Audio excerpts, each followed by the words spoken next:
Uh-huh. Uh-huh. Let's go get him.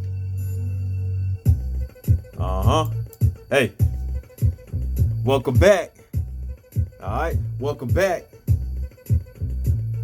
Okay. Hey, look. Another day. Another news topic. Okay.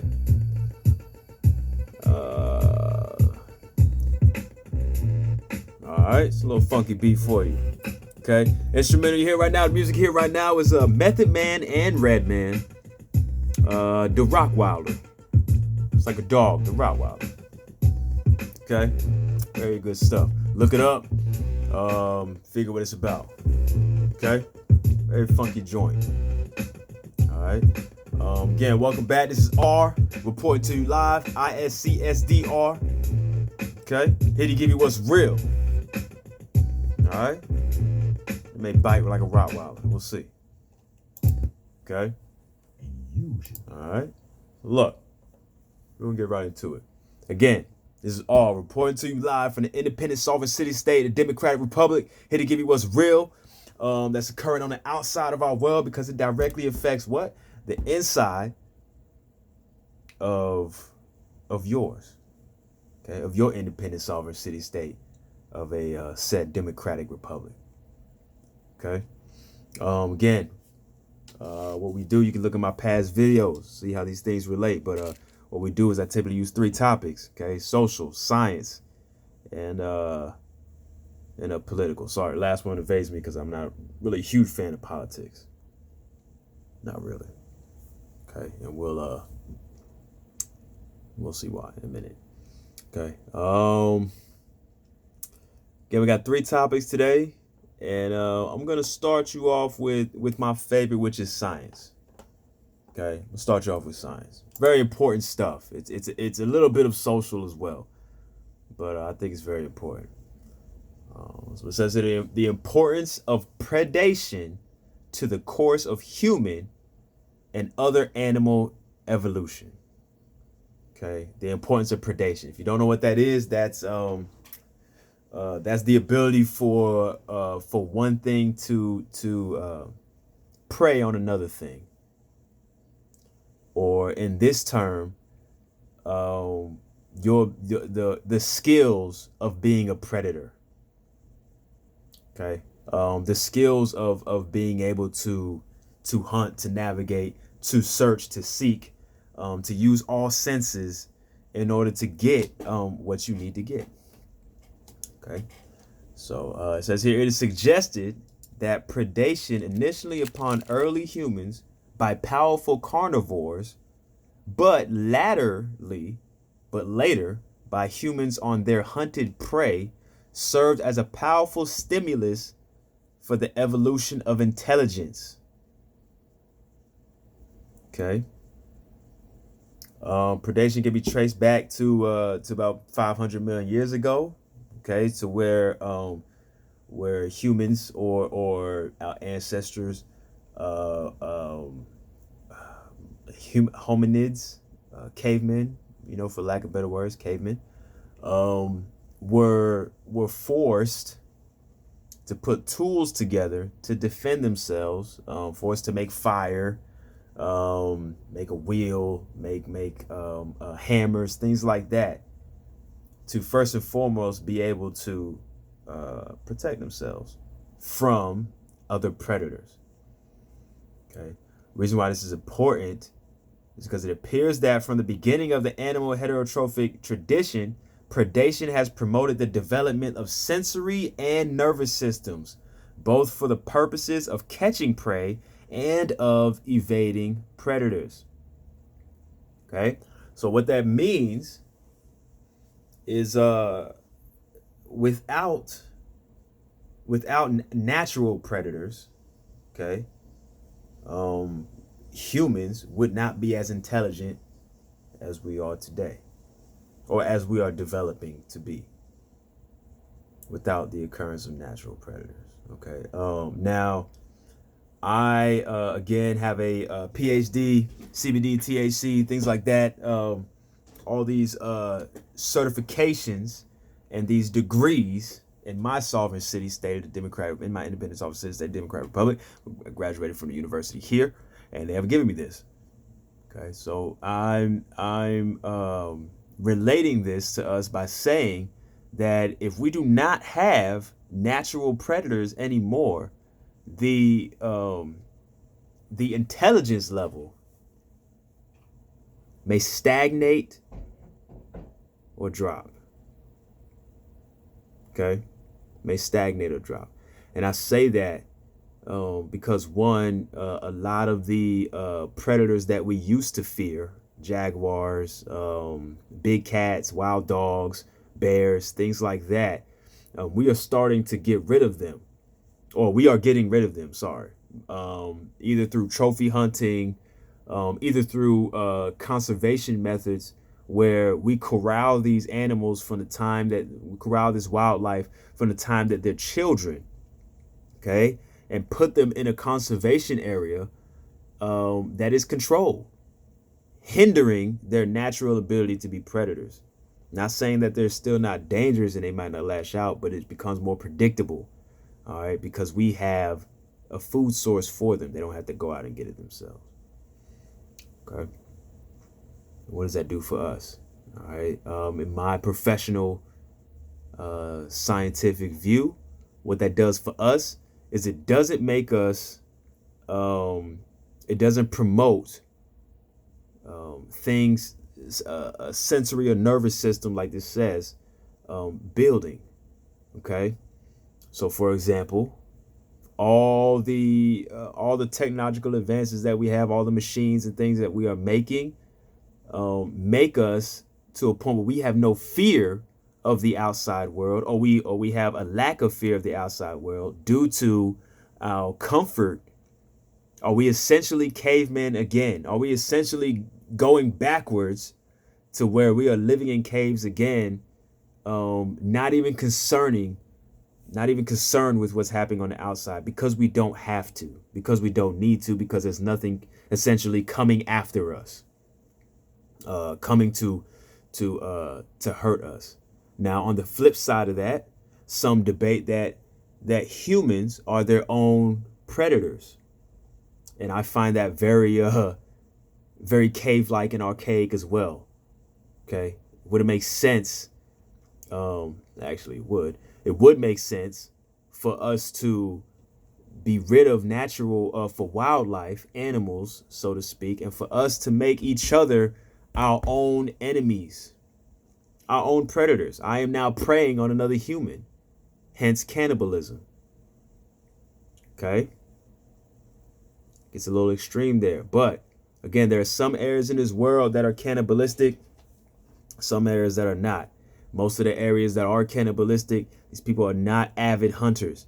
They're not going out to, whether out of choice or whether because they're just too scared or because they don't have the resources to go out and hunt the huge jaguars or the tigers or whatever it is. Instead, they remain local. They eat the plants and fruits that are there. Wait for enough people to be born or something like that, and they eat human meat because they don't actively go out and exercise their sensory nervous systems. All right, they're still in caveman days. Again, this may be something where we are heading towards. Get rid of all natural predators. The only thing that we fear is each other, another human. All right. What does that mean? What does that look for us? How does that look? Okay. All right. Second, look. Our last document was a little bit of scientific, a little bit of social. This is also something of a socio political document. It's a little bit political, but again, I think it's very social, and essentially environmental as well. The Ethiopian-Egyptian water war has begun. Okay, more specifically, Ethiopia is building a dam on the Nile. The Grand Ethiopian Renaissance Dam, GERD, is what they're calling it, GERD. Okay, they began building this dam around 2011, Okay, with with U.S. intervened negotiations on the Egyptian side, not the Ethiopian side. Okay, so if you don't know, the River Nile is literally the only freshwater source since ancient times in northern, only major freshwater source. All right, in ancient times, as far as trade, everything else, transport for northern Africa. Okay. You typically have two other rivers in the Middle East, the Tigris, Euphrates, but Egypt, and the countries aligning downwards. I can even show you a map of this. And the countries aligning downwards from the Nile, all depend on this river. They all depend on this river. There's nothing. There's no joke about that. All right. And it's becoming a little bit of an issue here. Okay, this issue is escalating. All right, Ethiopia has proposed that they build a dam along the Blue Nile River. Okay, so I'm gonna show you a little bit of where. It's hard to see, but where this is. Okay. Flip you around real quick. So this is the map here. Okay, if you can observe, this is where the dam's being built here.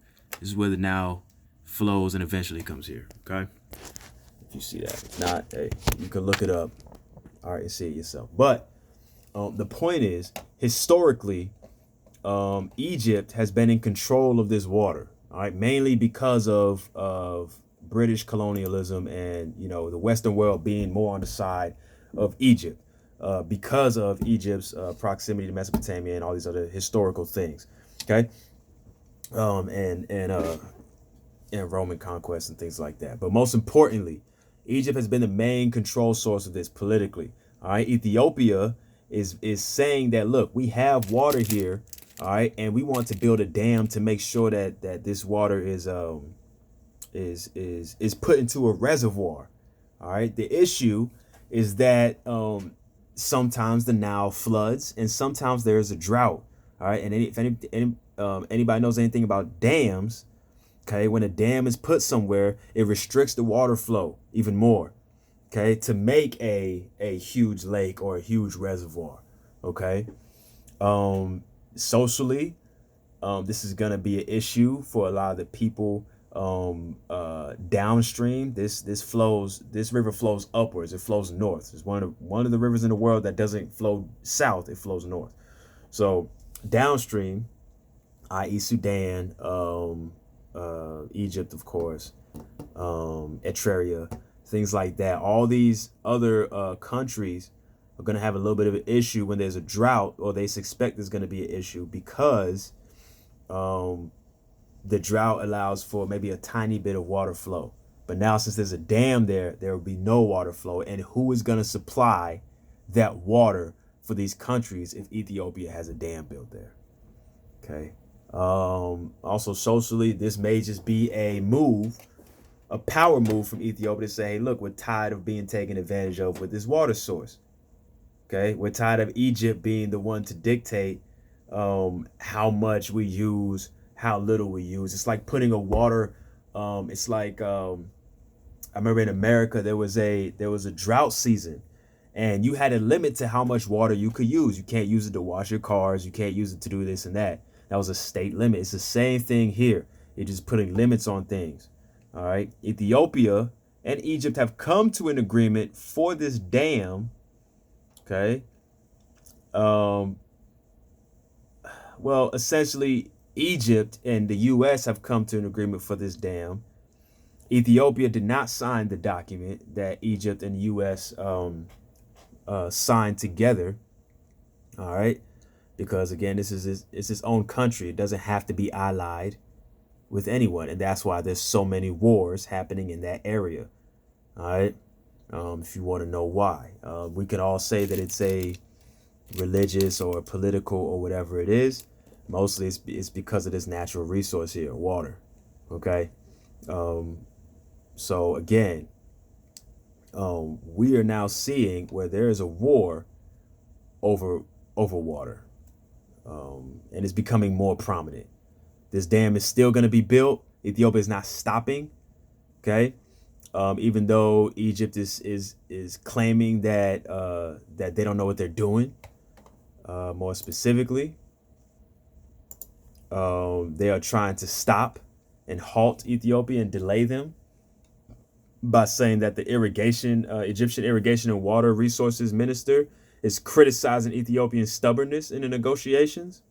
Okay, and Ethiopia has announced that 76% of the dam is about done, stressing that it's aiming for development without harming the downstream countries. Ethiopia is trying to get a higher GDP. They're trying to develop, man. They want to be a great country. And in order to do that, you need water. Okay. That's one of the main things. But again, they're still pausing things because of negotiations. Just because negotiations are going on doesn't mean people have to essentially stop building things, especially if the host country, if the person that's building this dam it has already started. Okay. Okay, there are currently six hydroelectric dams. Six now countries that have built 25 hydroelectric dams along this river. Okay, and that is the main source of their powers, things like that. In order to develop the country, Sudan is one of them, and they have their own dam as well. All right. The issues are how tall these dams are, how big they are, things like that. People are saying that Egypt's is going to be bigger than Sudan's, but in all actuality, the Rsenal Dam in Sudan, its storage capacity is less than 10%. Okay, of the Renaissance Dam's capacity. So it's not like it's a huge percentage, but again, it's still there.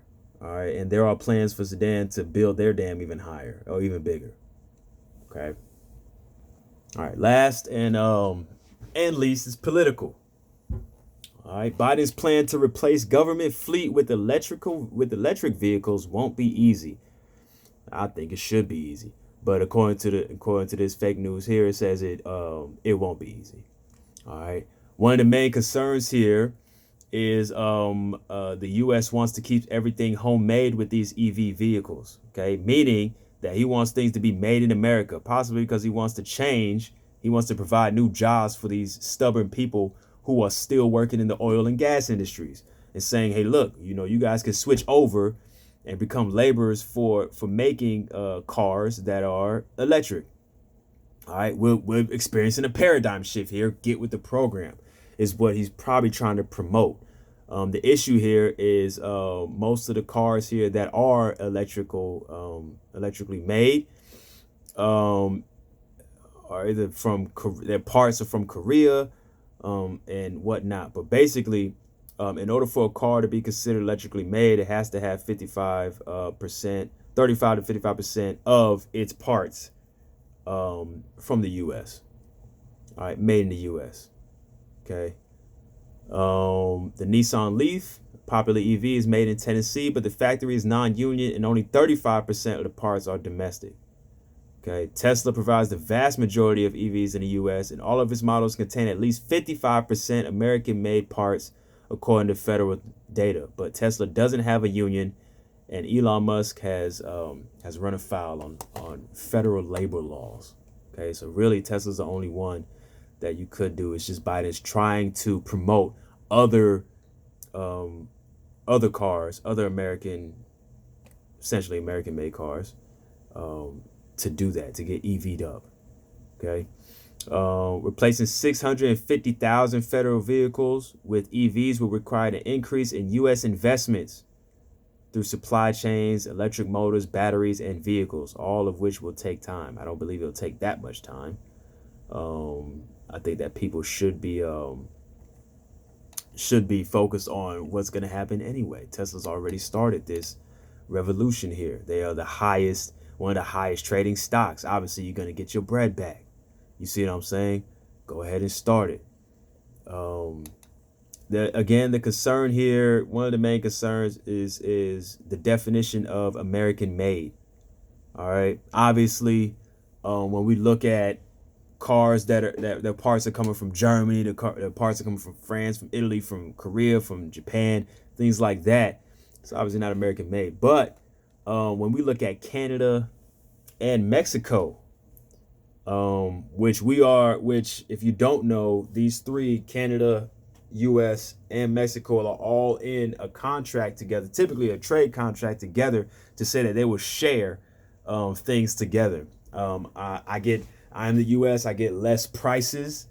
The things that I get from Canada will be less than if I got them than if Canada went and sold things to England. You see what I'm saying? Same thing with Mexico going to the US, and same thing with the US going to Mexico, US going to Canada. We all trade with each other and share things at a lower price because we're directly sharing borders and essentially sharing the Americas together.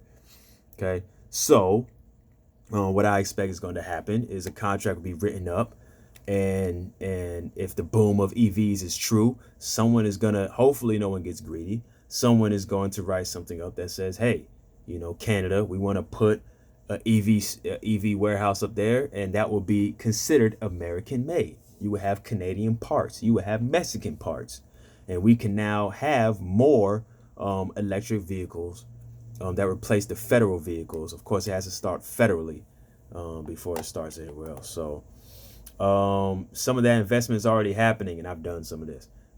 GM, Ford, and Stellantis, which is newly merged Chrysler and Peugeot, just recently committed to build more EVs at Union factories in Canada. Ford is ramping up production of its highly anticipated Mustang Mach-E in Mexico. So again, Canada, Mexico are both, we're all trying to share this.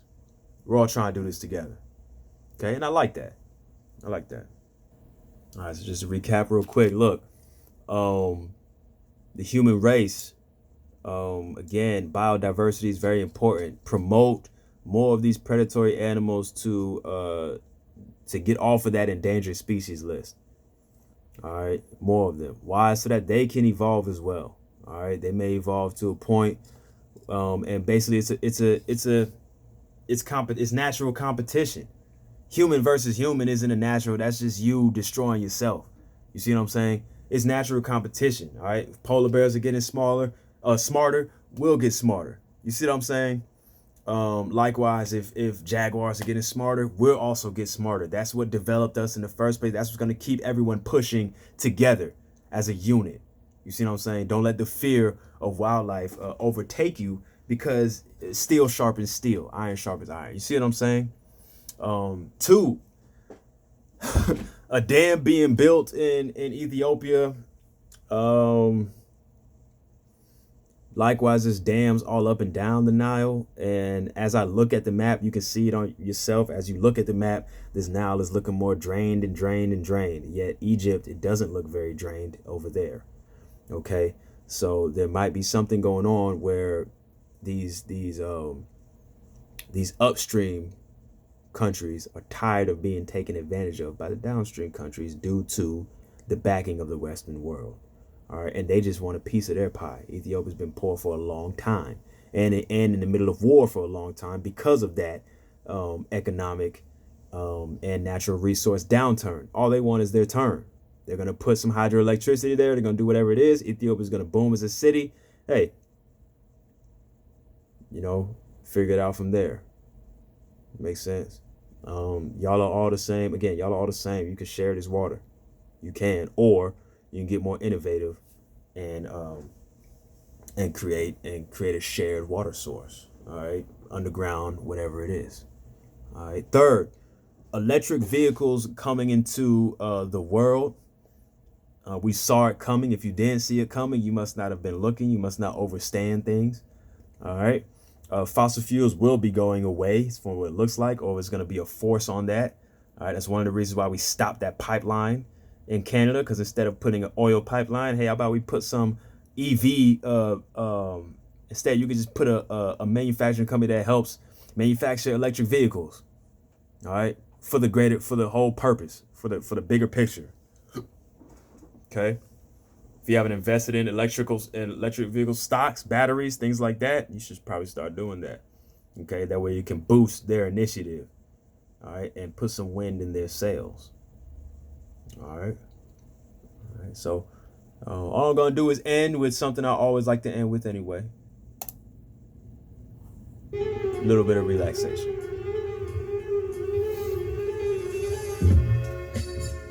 All right.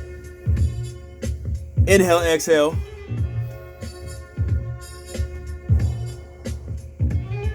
And relax. All right.